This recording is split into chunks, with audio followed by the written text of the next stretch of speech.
ये वीडियो मेरी देखने से पहले आपने एक काम करना है या फिर वीडियो देखने के बाद आपने गूगल में जाके रेप टाइप करना है। ओनली रेप आपने गूगल में टाइप करना है या रेप न्यूज़ लिखना है और आप देखेंगे कि आपको पूरी दुनिया में सिर्फ पाकिस्तान या सिर्फ इंडिया के अंदर नहीं, पूरी दुनिया के अंदर आपको न्यूज़ आना शुरू हो जाएंगी कि कहाँ कहाँ पे और कितने टाइम के अंदर जो है वो ये सारे इंसिडेंट्स हुए हैं। और एक बात आप जान के हैरान होंगे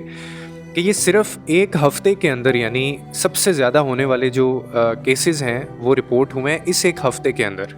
ये जो भी इंडिया में भी हुआ, डॉक्टर मोमिता वाला केस था। इसके अलावा पाकिस्तान की अगर बात करें तो कराची में, इस्लामाबाद में फिर एक नर्स के साथ हुआ, फिर एक बच्ची के साथ हुआ और उस बच्ची को ना जाने कितने 5 दिन तक उसको किसी गटर के अंदर फेंका हुआ, उन्होंने फेंक दिया करके। तो आप देखेंगे एक हफ़्ते के अंदर, और शायद ही पूरी दुनिया में से कोई ऐसा कोना होगा जहाँ से आपको ये ख़बर नहीं मिलेगी कि वहाँ पे केसेस नहीं हो रहे हैं रेप के। और ये और भी ज़्यादा परेशानी वाली बात तब बनती है जब आपको ये मालूम होता है कि ये तो सिर्फ वो केसेस हैं जो रिपोर्ट हुए हैं। इससे ज़्यादा, इससे दर्जनों, यानी दो के साथ आप इसको 2x से मल्टीप्लाई कर लें तो वो केसेस होंगे जो रिपोर्ट ही नहीं होते, या जो पुलिस रिपोर्ट ही नहीं करती, या जो माँ बाप या जिनके साथ ये चीज़ें होती हैं वो सोशल मीडिया या फिर वो ऑनबोर्ड करते ही नहीं हैं उन सारी चीज़ों को। मिंट एक इदारा है जो कि ये बताता है कि 99% जो हैं केसेस वो रिपोर्ट ही नहीं होते, ख़ास तौर पे जिनका ताल्लुक़ किसी भी सेक्सुअल असॉल्ट से होता है या फिर वो रेप किया गया होता है या किसी भी औरत के साथ कोई ज़्यादती का निशाना किसी को बनाया जाता है। तो 99% जो केसेस होते हैं वो रिपोर्ट नहीं होते और वो गवर्नमेंट डाटा शो ही नहीं करता उनका। ये मैं नहीं, ये एक रिसर्च बता रही है जो कि मिंट की तरफ से है, और मैंने उठाई असल में इंडिया के एक इदारे की है, क्योंकि इंडिया के अंदर अभी रिसेंटली इसके ख़िलाफ़ बाकायदा एहतजाज हो रहे हैं। डॉक्टर मोमिना वाला जो है वो मज़ीद ज़ोर पकड़ता जा रहा है। बहुत सारी उस पर इन्वेस्टिगेशंस हुई हैं, CBI को वो उन्होंने ट्रांसफ़र कर दिया, जिसके अंदर बड़ी अजीबोगरीब आगे से चीज़ें भी सामने आ रही हैं। और अब ये केस जो है वो दिखाई दे रहा है कि ये किस तरफ जा रहा है। पॉलिटिकल बेस्ड ये केस है, जो शाहिद हैं वो मिटाए जा रहे हैं, गवर्नमेंट के बहुत सारे लोग इसके अंदर इन्वॉल्व हैं। और जब वो इंसिडेंट होता ही है तो पूरे कॉरिडोर से लेके जहाँ पे वो सेमिनार हॉल के अंदर वो जाती हैं, वहाँ पे CCTV कैमरा ही सिर्फ 2 CCTV कैमरा मौजूद हैं इतने बड़े कॉलेज के अंदर, और वो भी सही से काम नहीं कर रहे थे। और वहाँ पे भी लोग जाते दिखाई दिए हैं लेकिन वापस आते लोग दिखाई नहीं दिए। और उसके बाद एक पूरा टोला स्टूडेंट्स का जो है वो धाबा बोल देता है उस मेडिकल कॉलेज के अंदर, जो कि तोड़ फोड़ वहाँ पे करनी शुरू कर देते हैं ये लोग। और बाद में ये कहा जाता है कि जहाँ पे ये सारा हुआ मामला, उसके साथ ही एक ऐसा एरिया है जहाँ पे उन्होंने कहा कि जी ये रेनोवेशन के ऊपर है, ये रेनोवेट हो रहा है, इसी वजह से तोड़ फोड़ यहाँ पे चल रही है, जबकि ये सच्चाई नहीं थी। और यहाँ तक भी सुनने को आया है कि केस ये रिपोर्ट ही नहीं हो रहा था, ये तो गवर्नमेंट और कुछ सोशल मीडिया पे जो एहतजाज शुरू हो गए, पूरी दुनिया से इंटरनेशनल न्यूज़ जो है वो इसको बनने से रोका जा रहा था। तो इसके प्रेशर में फिर इसको पुलिस ने रिपोर्ट किया, रजिस्टर किया, और उसके बाद फिर CBI को ये ट्रांसफ़र किया गया। अब इसके ऊपर बहुत सारे सवाल उठते हैं और मैंने इसके ऊपर थोड़ी सी रिसर्च की है। कुछ ऐसी इन्फॉर्मेशन है जो आपके साथ शेयर करना चाहता हूँ कि आखिर ये जो रेपिस्ट होते हैं, एक इंसान के दिमाग में ऐसी कौन सी चीज़ें आती हैं, या एक इंसान जो है वो किस तरह से इतना फ्रस्ट्रेट हो जाता है, या एक इंसान जो है वो उसको कैसे बिहेव करता है कि इंसान से वो जानवर बन जाता है, और ये जानवरों से भी घिनौना काम है जो वो कर बैठता है। आखिर एक इंसान जो है वो ऐसा कदम कैसे उठा सकता है? तो इसके ऊपर थोड़ी सी इन्फॉर्मेशन है, एक रिसर्च है जो कि शायद हम सबको पता होनी चाहिए। कई दफ़ा आपको किसी चीज़ की रियलिटी पता होने की वजह से या किसी चीज़ का रूट कॉज पता होने की वजह से आप उस एक सिचुएशन से भी बच सकते हैं, क्योंकि जब तक आपको इन लोगों की मेंटालिटी नहीं पता चलेगी ना, और जब तक आप इन लोगों को फिगर आउट करना नहीं शुरू करेंगे, और आप हैरान होंगे ये जानकर, जो रिसर्च अभी मैं आपके सामने शेयर करने लगा हूँ, कि ये लोग बिल्कुल नॉर्मल लोगों की तरह दिखते हैं। ये बिल्कुल आपके घर वालों में से भी हो सकते हैं, आपके जानने वालों में से भी हो सकते हैं, आपके फ्रेंड्स में से भी हो सकते हैं। और इसके अंदर एक बड़ी इंटरेस्टिंग मैं रिसर्च भी आपके सामने शेयर करूंगा जो कि रियल टाइम रिसर्च की गई थी एक प्रोफेसर की तरफ से, जिसके अंदर एक ऐसी उसके अंदर फाइंडिंग्स हैं कि मैं ख़ुद वो जानकर हैरान रह गया कि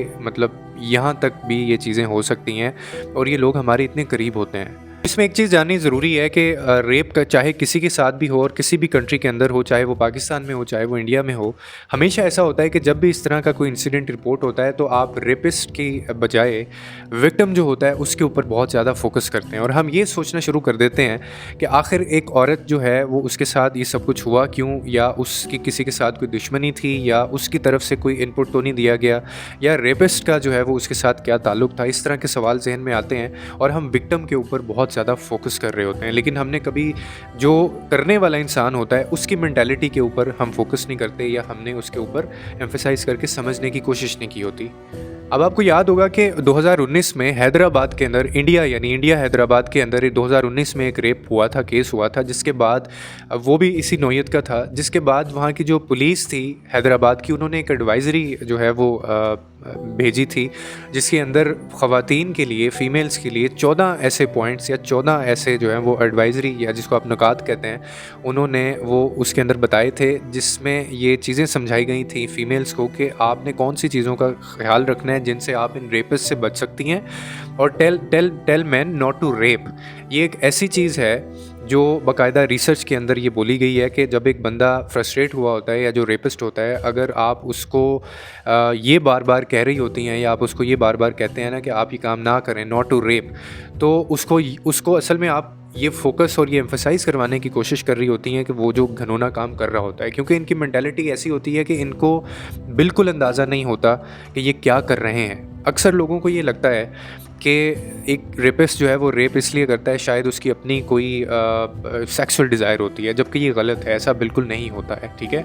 ये जो रेप जितने भी होते हैं ना पूरी दुनिया में, ये प्लेजर के लिए नहीं होते। रेपिस्ट के जहन में कभी भी ये चीज़ नहीं होती, उसको ये पता ही नहीं होता कि वो जो चीज़ वो कर रहा होता है, क्योंकि वो इस चीज़ के पीछे इतना ज़्यादा पागल होता है। अब इसकी क्या रीज़न्स होती हैं ये मैं आपको थोड़ी सी आगे जाके बताऊंगा, लेकिन उससे पहले एक उससे ज़्यादा इंपॉर्टेंट चीज़ है जो आपके लिए जानना ज़रूरी है।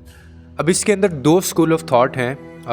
एक कॉन्सेप्ट ये पाया जाता है इस पूरी दुनिया के अंदर, जो लोग ये मानते हैं कि जो भी बंदा ये घिनौना, ये इनह्यूमन एक्ट कर रहा होता है, उसके पीछे कोई भी रीज़न नहीं होता, उसके पीछे उसकी अपनी कोई वजूहत नहीं होती। एक स्कूल ऑफ थॉट ये है। दूसरा स्कूल ऑफ थॉट ये है, जो कि एक्सपर्ट्स भी कहते हैं और जितने भी साइकोलॉजिस्ट हैं या फिर जितने भी लोग इस चीज़ को समझते हैं, इस फील्ड को,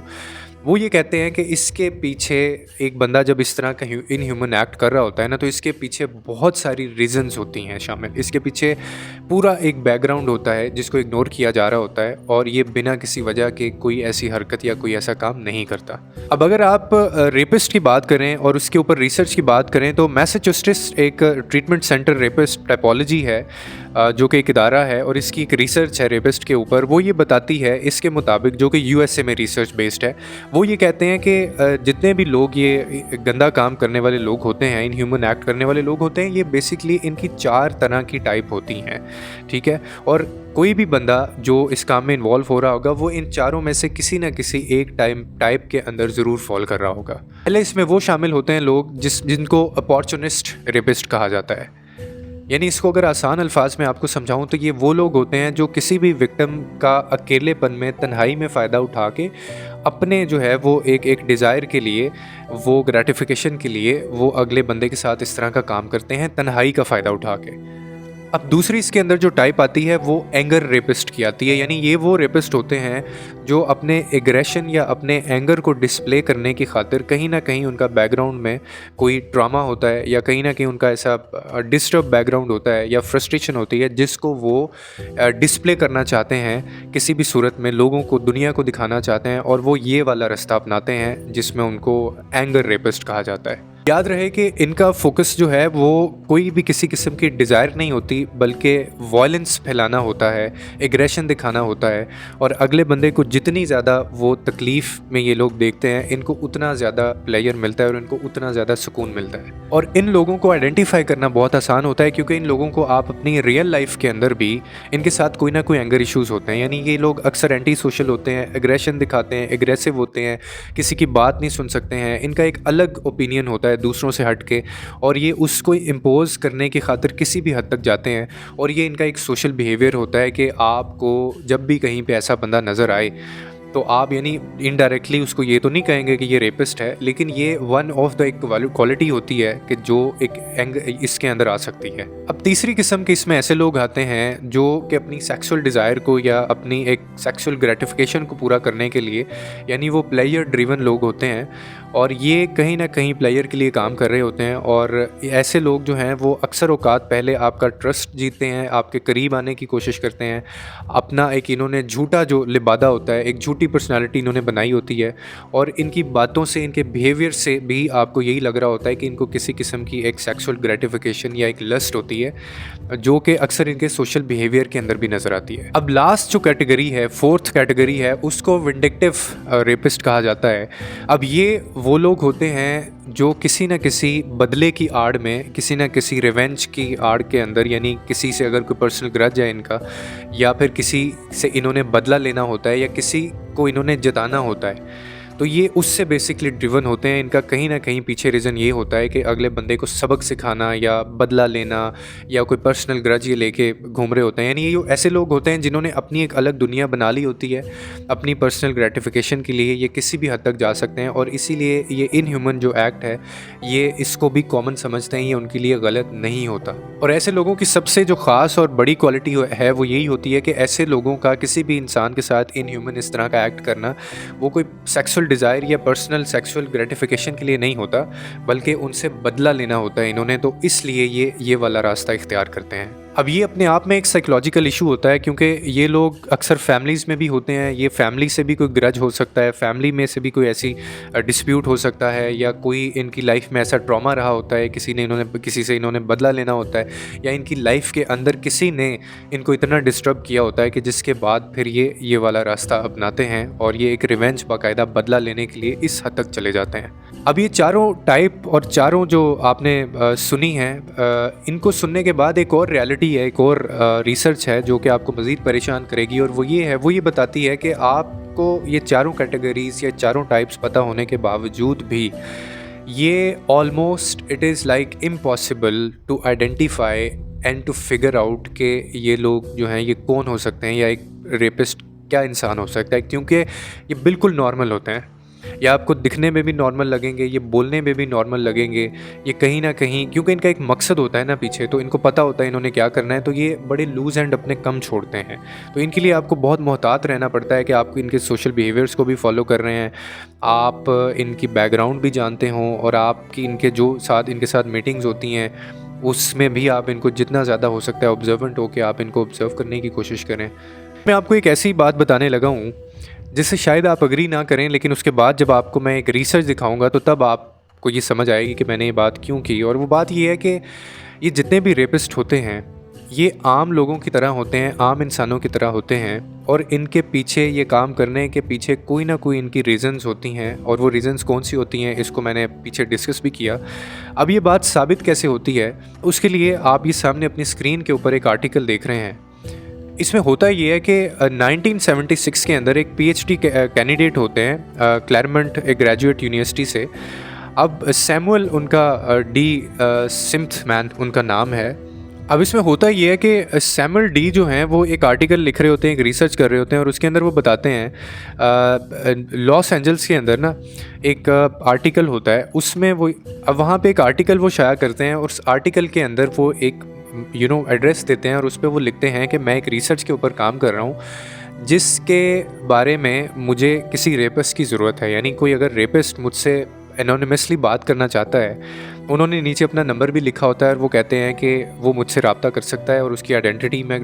कभी भी कंप्रोमाइज़ नहीं होने दूंगा। मुझे अपनी रिसर्च जो है ना उसको एंड तक लेके जाना है, जिसके लिए मुझे एक रेपिस्ट से बात करनी है। तो अगर कोई है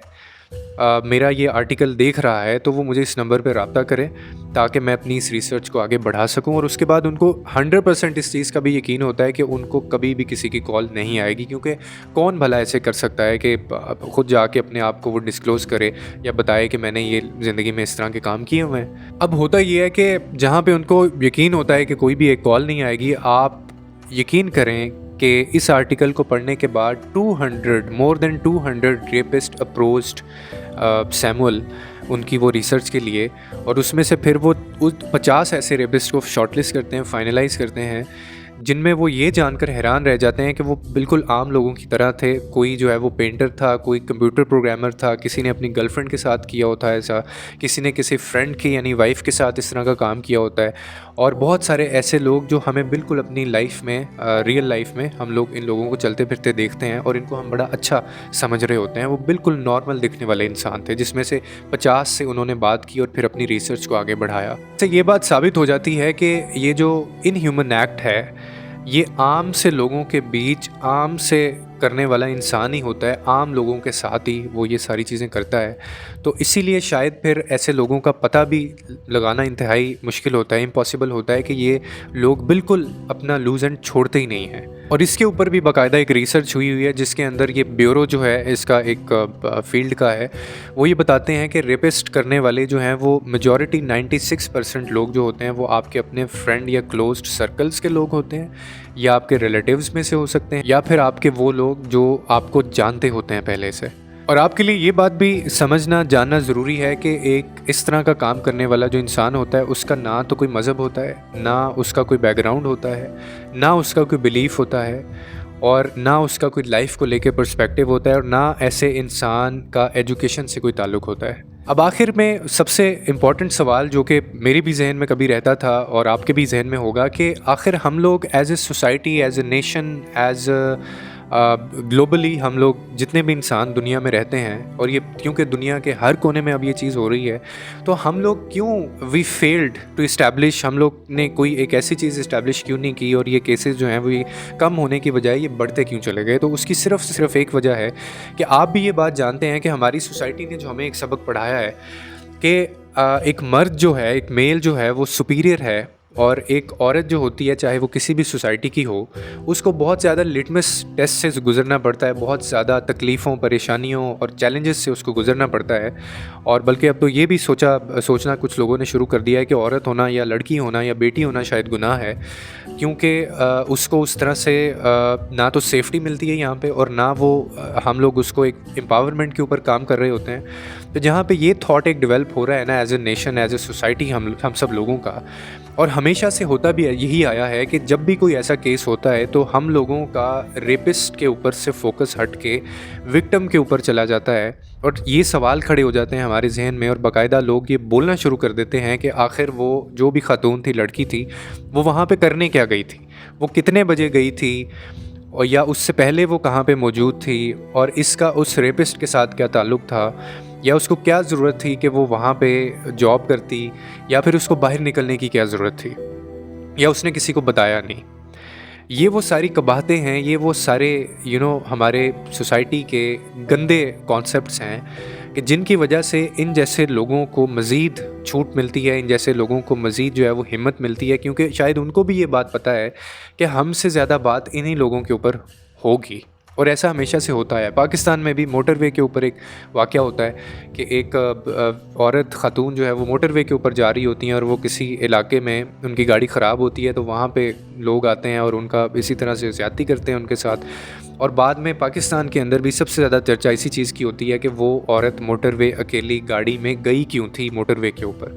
कोई मर्द उसके साथ क्यों नहीं था, या फिर वो उस टाइम के ऊपर वहाँ पे क्यों मौजूद थी, या उसने मोटरवे क्यों इख्तियार की, या वो किसी और रास्ते से क्यों नहीं गई। इसी तरह ये जो अभी डॉक्टर मोमिता वाला केस हुआ है, इसके अंदर भी बाकायदा यही चीज़ डिस्कस की गई है। बाकायदा प्रिंसिपल की तरफ से ये स्टेटमेंट आ गई कि वो डॉक्टर मोमिता वहाँ पे करने क्या गई थी, और अगर वो चली गई थी तो फिर वो रात के टाइम पे वहाँ पे क्या करने गई थी। इस तरह के सवाल जो हैं वो मज़ीद खड़े हुए हैं, और ये साबित करते हैं हम लोगों की गंदी जहनीत को कि हम एज ए सोसाइटी कितने गंदे हो चुके हैं, और हम लोग अभी तक हम फेल हो चुके हैं किसी को भी इंसाफ दिलाने में, कोई ऐसा सिस्टम डेवलप करने में, इन लोगों को सज़ाएं दिलवाने में, और ये शायद इसी तरह से चलता रहेगा। उम्मीद करता हूँ कि इस वीडियो से कोई ना कोई आपको अंडरस्टैंडिंग मिली होगी, और आखिर में यही कि दुआ है कि डॉक्टर मोमिता के साथ जो कुछ हुआ ये किसी की भी बेटी, माँ, बहन के साथ हो सकता है, और ऐसे बुरे वक्त का किसी को भी पता नहीं होता, अंदाज़ा नहीं होता। डॉक्टर मोमिता को भी शायद इस चीज़ का अंदाज़ा नहीं था, लेकिन इस तरह के डीमंस, इस तरह के मॉन्स्टर्स हम सोसाइटी के अंदर पाल बैठे हैं, और हमें इसी गंदी सोसाइटी के अंदर रहकर इन्हीं के साथ गुजारा करना है, और अपनी अपनी सेफ्टी जितनी हम कर सकते हैं, जितना अपने आप को बचा सकते हैं, हमने बचाना भी है। तो अपना भी और अपने अहल खाना का, अपने से जुड़े जो लोग हैं उनका ख्याल रखिए, और उम्मीद करता हूँ आज की वीडियो से आपको कोई ना कोई अंडरस्टैंडिंग मिली होगी, और लोगों के लिए आसानियाँ पैदा करें, रब आपके लिए आसानियाँ पैदा करेगा।